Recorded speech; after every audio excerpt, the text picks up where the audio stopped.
বিশ্বে এমন কয়েকটি দেশ আছে যেগুলো অন্য একটি দেশের ভেতরে অবস্থিত। আপনি বিশ্বাস করুন আর নাই করুন, পৃথিবীতে এমন একটি দেশ আছে যেটার আয়তন ঢাকা ভার্সিটির আয়তনের অর্ধেকেরও কম। তাছাড়া এমন একটি দ্বীপ আছে যেটা একই সাথে একটা শহর এবং দেশ। এদিকে অস্ট্রেলিয়ায় মানুষের চেয়ে ক্যাঙ্গারুর সংখ্যা বেশি এবং মঙ্গোলিয়ায় মানুষের চেয়ে ঘোড়ার সংখ্যা বেশি। এমন মজার এবং অবিশ্বাস্য সব ভৌগোলিক তথ্য জানতে ভিডিওটি শেষ পর্যন্ত দেখুন। সংযুক্ত আরব আমিরাত বিশ্বের একমাত্র দেশ যারা কিনা নিজেরাই আস্ত একটা দ্বীপ তৈরি করে ফেলেছে। দুবাইয়ে অবস্থিত পাম আইল্যান্ড দ্বীপটি একটি পাম গাছের আকৃতিতে এবং দ্য ওয়ার্ল্ড আইল্যান্ড দ্বীপটি বিশ্ব মানচিত্রের আকৃতিতে বানানো হয়েছে। আপনি জেনে অবাক হবেন, সুদানে মিশরের থেকে বেশি পিরামিড রয়েছে। সুদানে প্রায় 200 পিরামিড রয়েছে, যেগুলো মিশরের পিরামিডের মতো নান্দনিক হলেও এত বিখ্যাত না। এদিকে ইতালির ভেতরে অবস্থিত হওয়ার পরও ভ্যাটিকান সিটি সম্পূর্ণ স্বাধীন একটা দেশ এবং আয়তন ও জনসংখ্যা উভয় দিকেই এটা পৃথিবীর সবচেয়ে ছোট দেশ। 440 মিটার আয়তনের ভ্যাটিকান সিটিতে মাত্র 800 জন মানুষ বসবাস করে এবং ভ্যাটিকান সিটির আয়তন ঢাকা ভার্সিটির অর্ধেকেরও কম। আপনি কি মশার যন্ত্রণায় অতিষ্ঠ? তাহলে আপনার জন্য বিশ্বে এমন দুটি অঞ্চল আছে যেখানে মশার কোনো অস্তিত্ব নেই। সেই অঞ্চলগুলো হলো আইসল্যান্ড এবং অ্যান্টার্কটিকা, যেখানে অতিরিক্ত ঠান্ডার কারণে মশা বংশবিস্তার করতে পারে না। আপনি বিশ্বাস করুন আর নাই বা করুন, অ্যামাজন নদী বর্ষায় অল্প সময়ের জন্য উল্টো দিকে প্রবাহিত হয়। আটলান্টিক মহাসাগরে জোয়ারের সময় সাগরের পানি অ্যামাজন নদীতে প্রবেশ করায় এমনটা মনে হয়।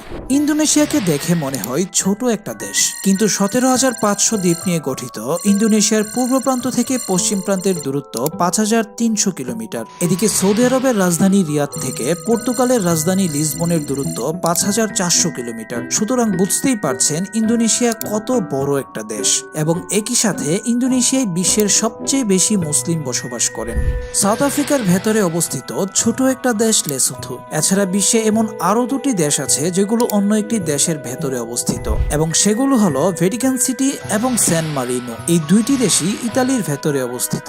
আর বিশ্বের একমাত্র দেশ হচ্ছে সিঙ্গাপুর, যেটা একই সাথে একটা দেশ এবং শহর। মাত্র 710 বর্গ কিলোমিটার আয়তনের দেশ সিঙ্গাপুরে প্রায় 57 লক্ষ মানুষ বসবাস করে এবং সিঙ্গাপুর হচ্ছে বিশ্বের দ্বিতীয় সর্বোচ্চ ঘনবসতিপূর্ণ দেশ। তাছাড়া বিশ্বের সবচেয়ে ঘনবসতিপূর্ণ দেশ হচ্ছে মোনাকো। পোল্যান্ডের একটি মরুভূমি আছে, বিশ্বাস হচ্ছে না তাই না? পোল্যান্ড সাধারণত সতেজ বনভূমি এবং তুষারাবৃত শীতের জন্য পরিচিত, কিন্তু 12 বর্গ কিলোমিটার আয়তনের ব্ল্যান্ডো মরুভূমি হচ্ছে পোল্যান্ড এবং সেন্ট্রাল ইউরোপের একমাত্র মরুভূমি। অন্যদিকে রাশিয়ায় অবস্থিত লেক বাইকাল হচ্ছে বিশ্বের সবচেয়ে পুরনো লেক। প্রায় 2,50,00,000 বছর পুরনো এই লেকটি পৃথিবীর সবচেয়ে গভীর লেক হিসেবেও পরিচিত। কেবল লেক বাইকালেই বিশ্বের 20% বিশুদ্ধ পানির মজুদ রয়েছে।